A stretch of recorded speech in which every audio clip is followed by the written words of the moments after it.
Assalamualaikum warahmatullahi wabarakatuh dan selamat pagi. Kita lanjut lagi materi 15, perubahan dan kesinambungan masyarakat Indonesia masa Hindu-Buddha. Oke, perhatikan gambar berikut ini. Gambar ini adalah gambar jalur perdagangan pada masa lalu. Perhatikan garis berwarna orange. Garis berwarna orange adalah jalur perdagangan darat dari Cina melewati Asia Tengah hingga Eropa. Komoditas yang diperjualbelikan adalah kain sutra dari Cina. Oleh karena itu, jalur tersebut disebut dengan jalur sutra. Selain kain sutra, komoditas yang dijual dalam kegiatan perdagangan antara lain wewangian dan rempah-rempah.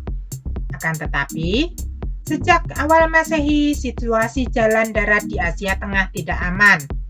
Kondisi tersebut menyebabkan jalur perdagangan tersebut dialihkan melalui jalur laut seperti yang terlihat pada garis merah.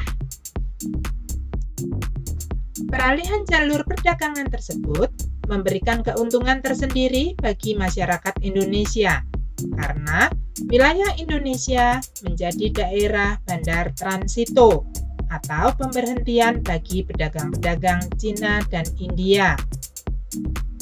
Hubungan Indonesia dengan India dari perdagangan tersebut menyebabkan masuknya pengaruh Hindu-Buddha dari India ke Indonesia.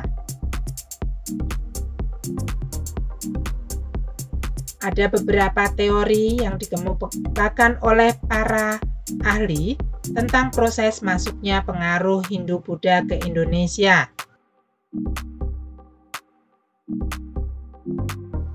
Yang pertama, teori Vaishya. Teori Vaishya ini dikemukakan oleh N.J. Krom yang menyatakan pengaruh Hindu-Buddha dibawa oleh golongan pedagang atau Vaishya India.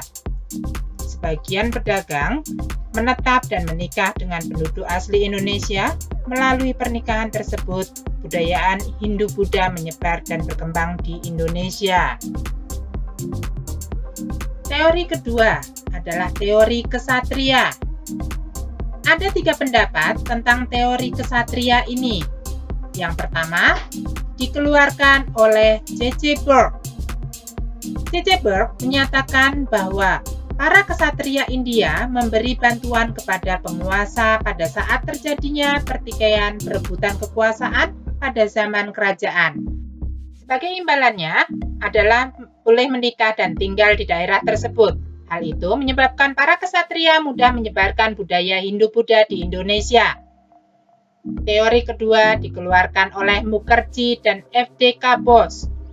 Mereka menyatakan bahwa para kesatria membangun koloni-koloni yang kemudian berkembang menjadi sebuah kerajaan, dan dalam perkembangannya kerajaan tersebut menjadi pusat penyebaran budaya Hindu-Buddha.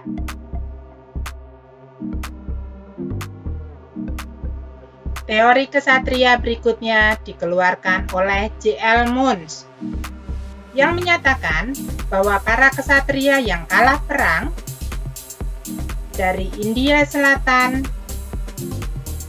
melarikan diri ke Indonesia dan menyebarkan agama Hindu.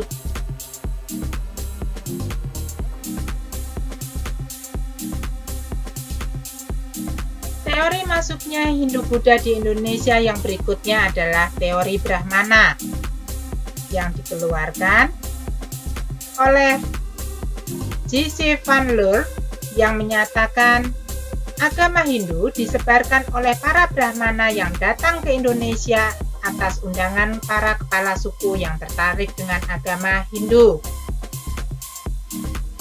Kemudian ada teori arus balik.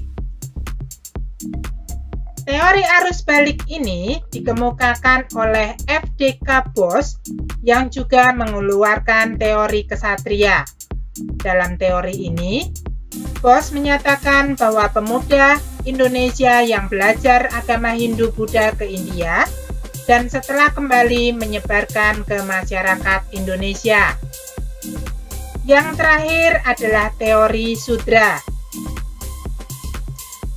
Teori Sudra ini dikeluarkan oleh von Van Faber yang mengungkapkan Peperangan yang terjadi di India dan golongan Sudra menjadi orang buangan, lalu kemudian meninggalkan India dengan mengikuti kaum Waisa dan berperan dalam penyebaran budaya Hindu-Buddha di Indonesia.